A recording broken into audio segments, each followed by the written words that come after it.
Hello everyone, स्वागत है आप सभी का फॉप्स के ऑनलाइन प्लेटफॉर्म पर। तो आज की जो ये क्लास है आपकी, ये वर्ल्ड ज्योग्राफी अब शुरू कर रहे हैं।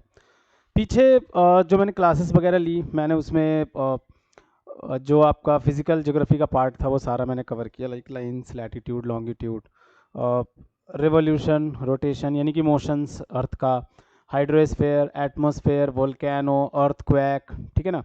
ये सारी चीज़ें हम पीछे क्लासेस में डिस्कस कर चुके हैं, एटमॉस्फेयर वगैरह सब कुछ हो चुका है हमारा। तो आज जो शुरू करने जा रहे हैं, डेट इज़ वर्ल्ड ज्योग्राफी का पार्ट शुरू करने जा रहे हैं, विश्व भूगोल का। देखो, वर्ल्ड ज्योग्राफी में हम सारे कॉन्टिनेंट्स में कौन कौन से माउंटेन रेंज है, ग्रासलैंड है, डेजर्ट है, ठीक है, ये सारे टॉपिक्स जो हम डिस्कस करेंगे, ओके ना। तो जैसे कि अगर इन कॉन्टिनेंट्स की बात की जाए,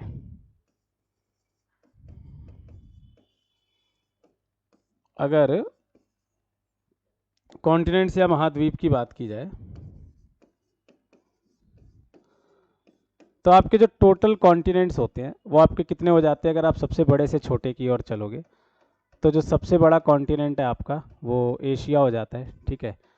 एशिया के बाद दूसरे नंबर पर फिर अफ्रीका आता है, सेकंड नंबर पर अफ्रीका। फिर अफ्रीका के बाद थर्ड नंबर पे आपका नॉर्थ अमेरिका आता है। उत्तरी अमेरिका जो है ये तीसरा सबसे बड़ा महाद्वीप है, थर्ड पे आ जाएगा। नॉर्थ अमेरिका के बाद फिर जो अगला कॉन्टिनेंट आपका आता है डेट इज़ साउथ अमेरिका, ठीक है। इसके बाद फिर आपका दक्षिण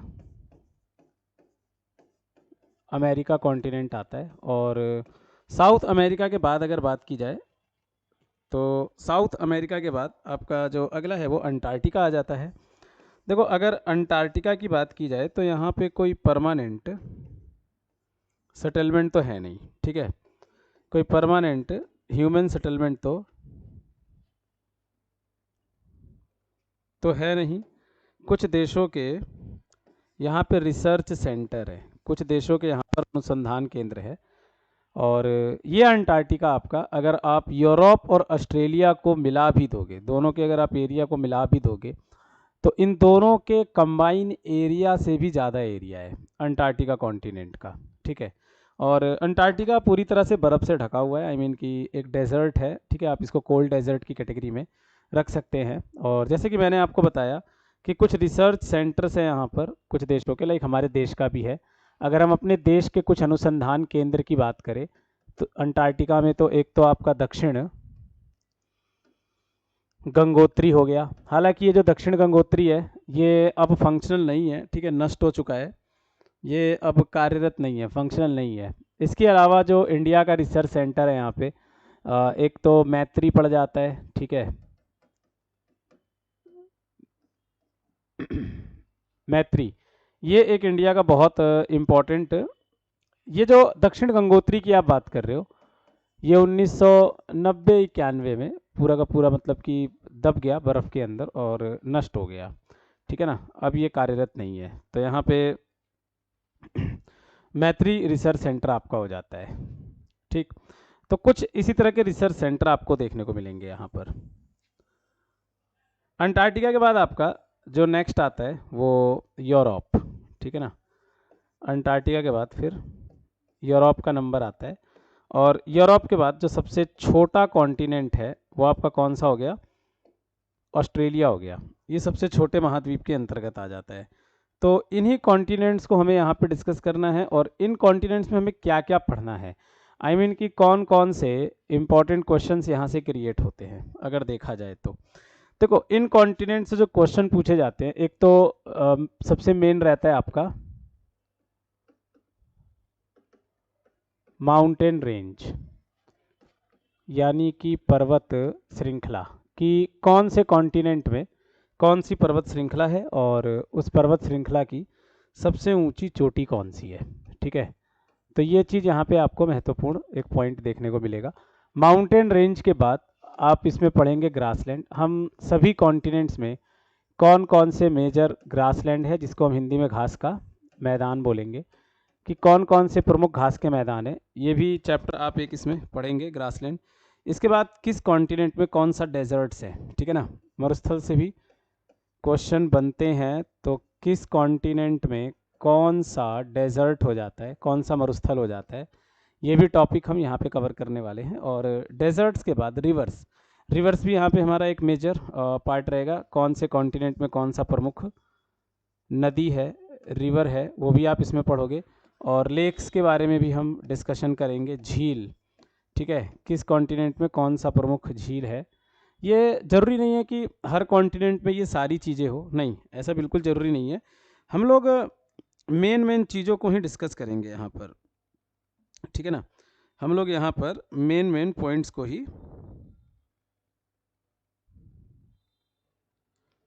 डिस्कस करने वाले हैं। और इसके अलावा एक पॉइंट आपका आता है इम्पॉर्टेंट पॉइंट्स। तो अगर किसी कॉन्टिनेंट से रिलेटेड कुछ महत्वपूर्ण बिंदु है, कुछ महत्वपूर्ण इंपॉर्टेंट पॉइंट है, तो वो सारा का सारा आपका डिस्कशन का पॉइंट होगा, ठीक है। तो जो भी कॉन्टिनेंट हम स्टडी करेंगे इनके पॉइंट ऑफ व्यू से, माउंटेन रेंज हो गया, ग्रासलैंड हो गया, डेजर्ट्स हो गया, रिवर्स हो गया, लेक्स हो गया, इंपॉर्टेंट पॉइंट्स हो गया, इन्हीं से क्वेश्चंस वगैरह बनते रहते हैं एग्जाम के अंदर। तो सबसे पहले डिस्कशन करते हैं माउंटेन रेंज से। टॉपिक हम माउंटेन रेंज शुरू करते हैं, ठीक है। देखो, पहले माउंटेन रेंज के कुछ बेसिक चीज़ों को जानते हैं।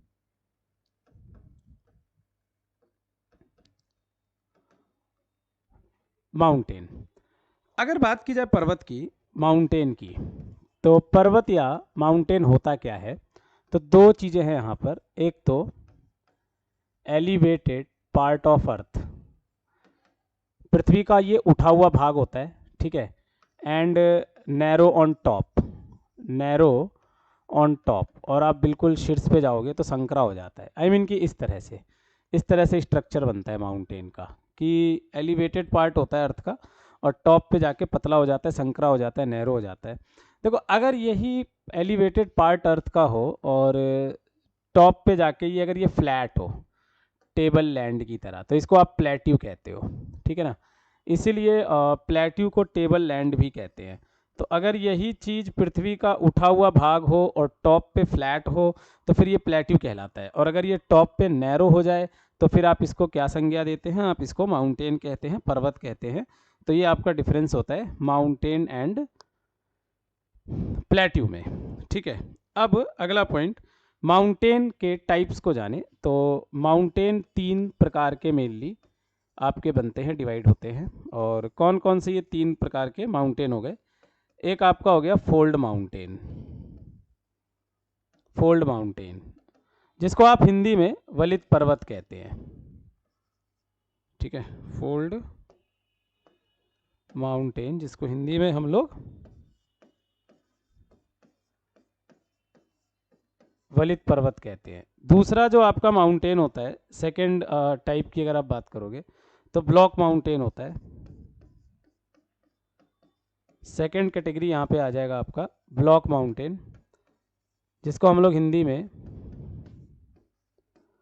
भ्रंशोत्य पर्वत कहते हैं, ठीक है।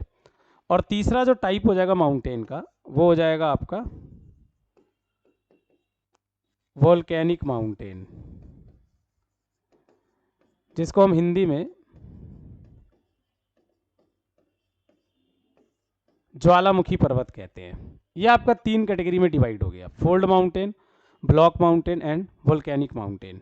तो एक एक करके इनको पढ़ना शुरू करते हैं। पहले हम फोल्ड माउंटेन को समझते हैं जरा, ठीक है।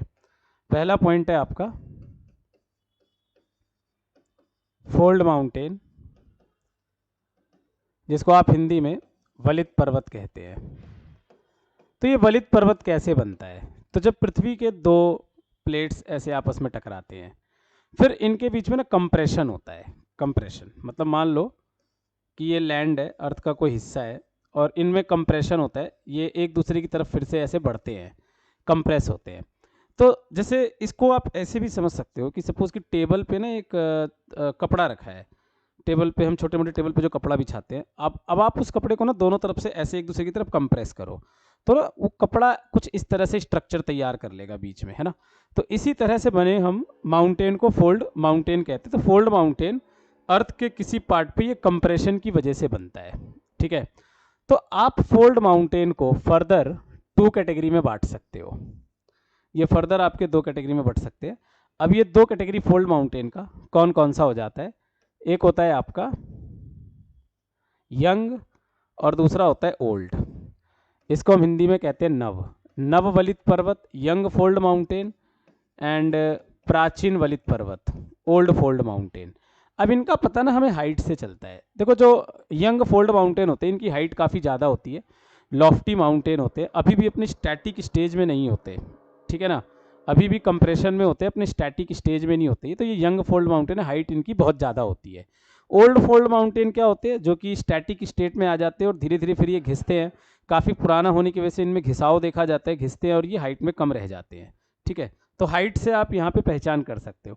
अब वहीं अगर हम यंग फोल्ड माउंटेन की बात करें कि नव वलित पर्वत में कौन कौन से आ जाते हैं, यंग फोल्ड माउंटेन में कौन कौन से आ जाते हैं, तो जैसे कि भैया हिमालय है एशिया के अंदर में, ठीक है, रॉकी है, रॉकी आपका नॉर्थ अमेरिका में पड़ जाता है, ठीक है, एंडीज है,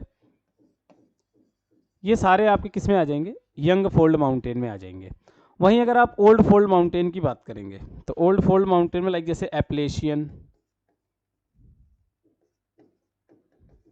यूएसए के अंदर में, एप्लेशियन के बाद आपका इंडिया में ही अरावली, ठीक है, इंडिया में ही अरावली, ये आपका सारा का सारा ओल्ड फोल्ड माउंटेन का एग्जाम्पल हो जाता है। तो ये आपका फोल्ड माउंटेन हो गया। अब फोल्ड माउंटेन के बाद जो अगला आपका टाइप है वो है ब्लॉक माउंटेन। तो ब्लॉक माउंटेन को ज़रा समझा जाए, ब्लॉक माउंटेन क्या होता है। ब्लॉक माउंटेन को हम हिंदी में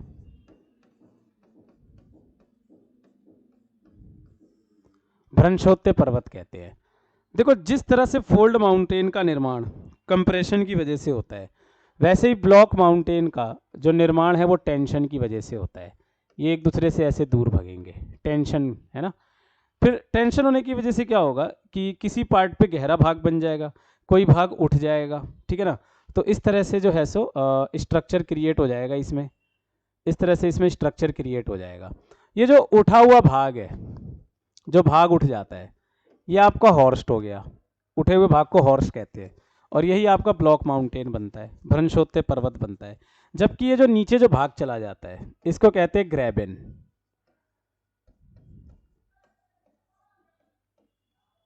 जो भाग नीचे चला जाता है इसको ग्रेबन कहते हैं, और यही ग्रेबन घाटी बन जाती है, ठीक है ना, वैली, यही फिर वैली बन जाती है, घाटी बन जाती है। तो इस तरह से ग्रेबन एंड हॉर्स्ट स्ट्रक्चर तैयार होता है ब्लॉक माउंटेन में। अब ब्लॉक माउंटेन के अगर एग्जाम्पल की बात की जाए, ठीक है ना, तो ब्लॉक माउंटेन के उदाहरण क्या क्या हो गए, जैसे वॉस्जेस, ये वॉस्जेस माउंटेन है जो कि यूरोप के अंदर में पड़ता है। हमारे यहाँ पे सबसे अच्छा example Vindhya and Satpura India के अंदर में, ठीक है, भारत के अंदर में विंध्या एंड सतपुरा, ये भी आपका ब्लॉक माउंटेन के कैटेगरी में आ जाएगा। फिर वेस्टर्न घाट भी हमारे यहाँ पे, ठीक है, पश्चिमी घाट जो है ये भी ब्लॉक माउंटेन से टेंशन से बना है। ये सारे आपके क्या है कि एग्जाम्पल हो गए, वॉस्जेस, विंध्या, सतपुरा, वेस्टर्न, खासकर इंडिया का जरूर ध्यान रखें आप लोग, ये सब आपके ब्लॉक माउंटेन की कैटेगरी में, भ्रंशोत्य पर्वत की कैटेगरी में आ जाते हैं, ठीक है। अब ब्लॉक माउंटेन के बाद जो आपका तीसरा है वो है आपका वोल्केनिक माउंटेन।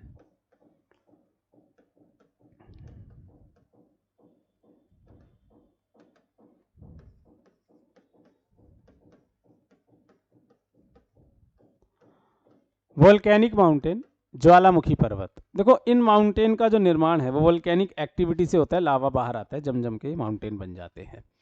तो वोल्केनिक एक्टिविटी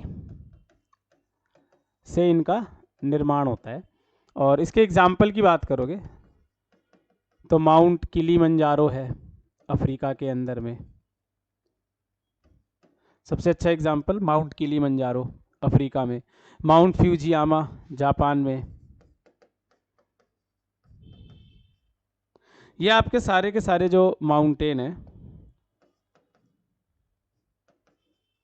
फ्यूजियामा, ये वोल्केनिक माउंटेन की कैटेगरी में आ जाते हैं। ठीक है, कमेंट सेक्शन में आप बताएंगे कुछ और भी वोल्केनिक माउंटेन का एग्जांपल। ठीक है ना, इजी है, आपको पता ही होगा काफ़ी कुछ। ओके, तो ये आपका माउंटेन का हमने बेसिक जाना। अब थोड़ा सा सारे कॉन्टिनेंट्स के इम्पोर्टेंट माउंटेन रेंज और उनके पीक के बारे में जानते हैं जरा, कौन कौन सी हाईएस्ट पीक हो जाती है यहाँ पे। देखो, सबसे पहले एशिया की बात करते हैं। तो एशिया में हिमालय माउंटेन रेंज है, हम सभी लोग जानते हैं। हिमालय पर्वत श्रृंखला एशिया में है। और हिमालय आप चलो इंडियन ज्योग्राफी में थोड़ा अच्छे से पढ़ते हो, इसको इलेबरेट करके पढ़ोगे। यहाँ पे अगर हम हिमालय माउंटेन रेंज की बात करें, जो जो जानना चाहिए हमें, तो ये जो हिमालय माउंटेन रेंज है, इसके अगर आप लेंथ की बात करोगे तो इसकी लंबाई 2500 किलोमीटर है। ये ना विश्व की तीसरी सबसे लंबी पर्वत श्रृंखला है लैंड के ऊपर। सबसे लंबी पर्वत श्रृंखला एंडीज़ है, एंडीज़ के बाद रॉकी है, और एंडीज़ और रॉकी के बाद थर्ड नंबर पे हिमालय आता है 2500 किलोमीटर के साथ। हिमालय के अगर आप विड्थ की बात करोगे, एवरेज विड्थ, औसत चौड़ाई की, एवरेज विड्थ की बात करोगे तो 240 किलोमीटर इसका जो है वो एवरेज विड्थ है। ठीक है, और इसके अगर आप एवरेज हाइट की बात करोगे, औसत ऊंचाई, एवरेज हाइट, तो 6100 मीटर इसकी औसत ऊंचाई हो जाती है हिमालय की। ठीक है, हिमालय के हाईएस्ट पीक पे अब डिस्कशन करते हैं कि हाईएस्ट पीक क्या है हिमालय का। हिमालय की सबसे ऊंची चोटी क्या है? देखो, हिमालय की जो सबसे ऊंची चोटी है वो है आपका माउंट एवरेस्ट। माउंट एवरेस्ट इसकी सबसे ऊंची चोटी है। ये सिर्फ हिमालय की ही नहीं बल्कि पूरी पृथ्वी पर, पूरे अर्थ पर ये हाईएस्ट पीक है, सबसे ऊंची चोटी है। और एवरेस्ट का हाइट आपका 8850 मीटर हो जाता है। और जो माउंट एवरेस्ट है ये आपका नेपाल एंड चाइना के बॉर्डर पे पड़ता है। ठीक है ना, मेनली नेपाल में और चाइना, इन दोनों के बॉर्डर पर है, बट प्रमुख हिस्सा इसका नेपाल के अंदर है माउंट एवरेस्ट का। और इसी माउंट एवरेस्ट को नेपाल के अंदर में सागर माथा के नाम से जाना जाता है। सागर माथा नेपाल में माउंट एवरेस्ट का नाम है ये, सागर माथा। ठीक है, एशिया के बाद अब अफ्रीका के माउंटेन रेंज पे चर्चा करते हैं। अफ्रीका, ठीक है, देखो अफ्रीका में एटलस पर्वत श्रृंखला है। यहाँ पे प्रमुख माउंटेन रेंज की बात करें, इट इज एटलस, एटलस पर्वत श्रृंखला। तो एटलस का जो हाईएस्ट पीक है ना, एटलस की अगर सबसे ऊंची चोटी की बात की जाए तो क्या है? माउंट टॉबकल। बट यहाँ पे एक चीज ध्यान रखेंगे कि माउंट टॉबकल सिर्फ एटलस की सबसे ऊंची चोटी है। Mount Toubkal is the highest peak of Atlas only. Atlas की सबसे ऊंची पर्वत श्रृंखला है। और अगर आप बात करोगे पूरे अफ्रीका की, अगर हम बात करें हाईएस्ट पीक ऑफ अफ्रीका, पूरे अफ्रीका को कंबाइन करके,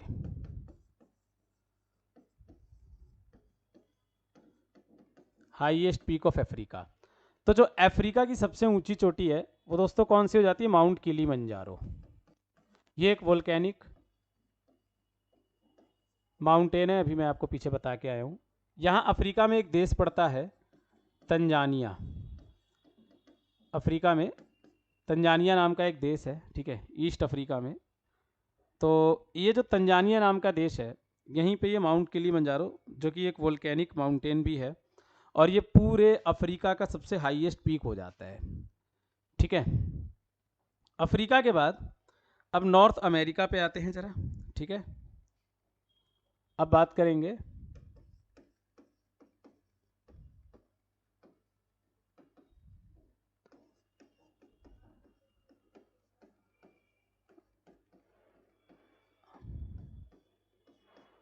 नॉर्थ अमेरिका, उत्तरी अमेरिका। अच्छा, ये जो नॉर्थ अमेरिका आप देख रहे हैं, तो अभी मैंने थोड़ी देर पहले बताया था कि जो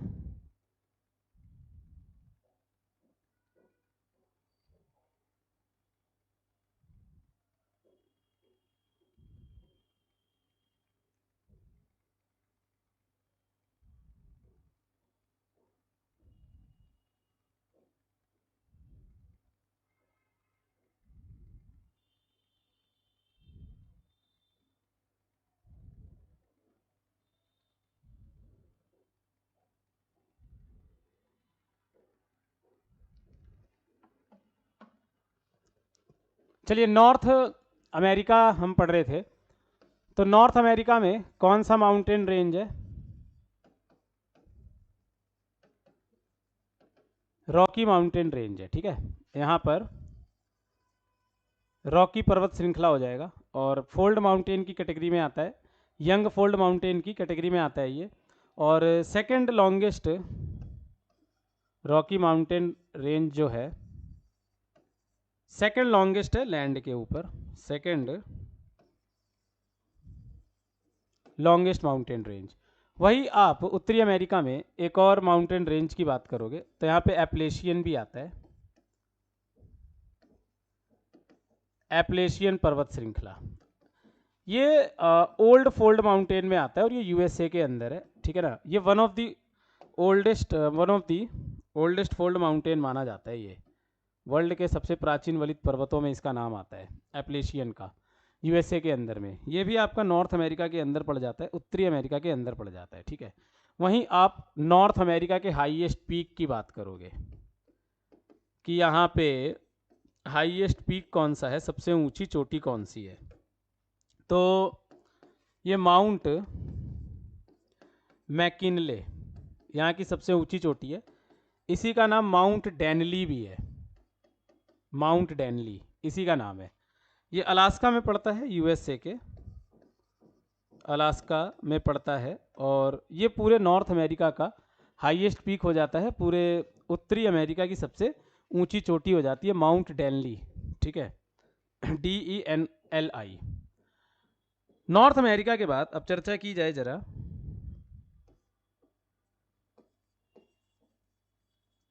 साउथ अमेरिका की,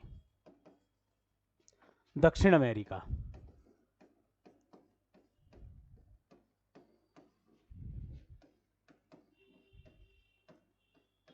तो आपका साउथ अमेरिका में जो हाईएस्ट मतलब कि जो माउंटेन रेंज पड़ेगा वो एंडीज पड़ेगा,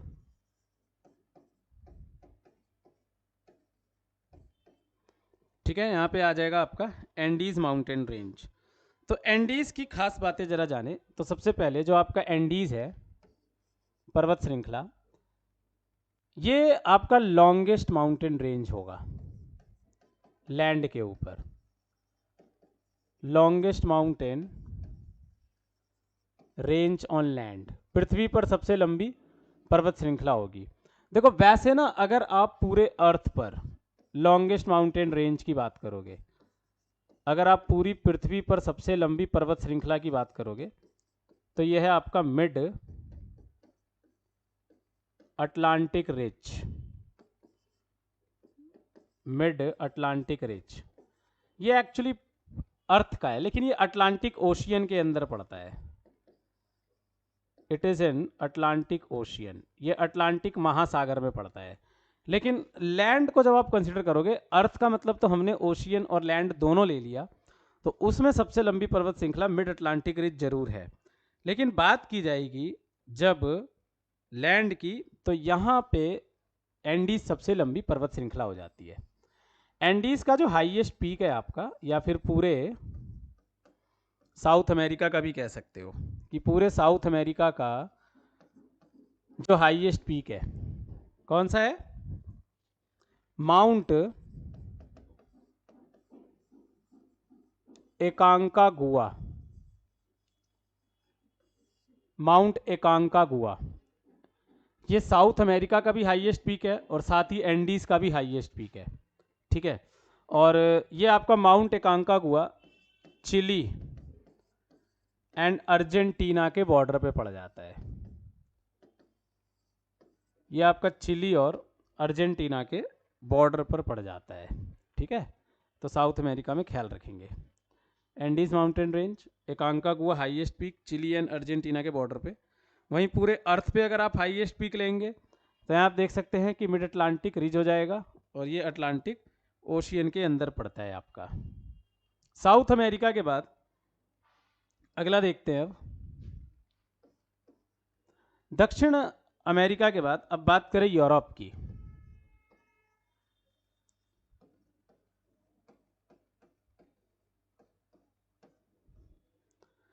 देखो यूरोप में जो पर्वत श्रृंखला है वो मेनली क्या है, आल्प्स है, आल्प्स माउंटेन रेंज। और ये जो आल्प्स पर्वत श्रृंखला है ये भी आपका यंग फोल्ड माउंटेन की कैटेगरी में आएगा।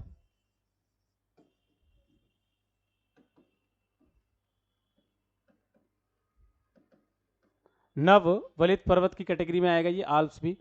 और आल्प्स की जो हाईएस्ट पीक की बात की जाए तो माउंट रोजा, इसका जो हाईएस्ट पीक हो जाएगा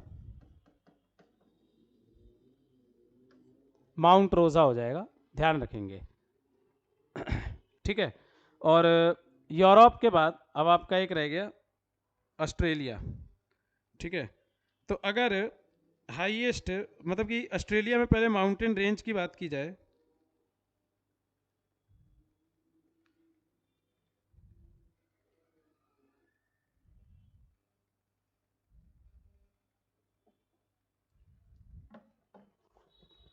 चलो ये यूरोप हो गया आपका माउंट रोजा। अब आते हैं ऑस्ट्रेलिया पे।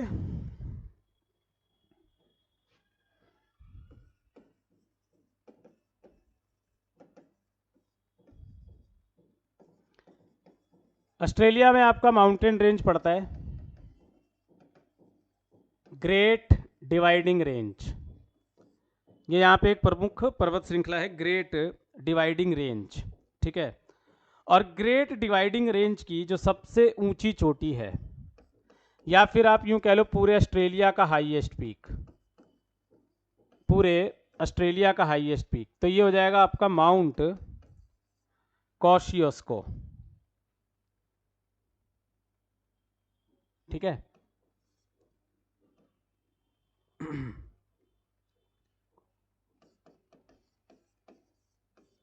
माउंट कॉशियोस्को हाईएस्ट पीक हो गया आपका ऑस्ट्रेलिया का, ठीक है। तो बच्चों इस वीडियो में आपके सारे के सारे माउंटेन रेंज वगैरह और माउंटेन का जो बेसिक था वो सारा मैंने आपको पढ़ाया, ठीक है।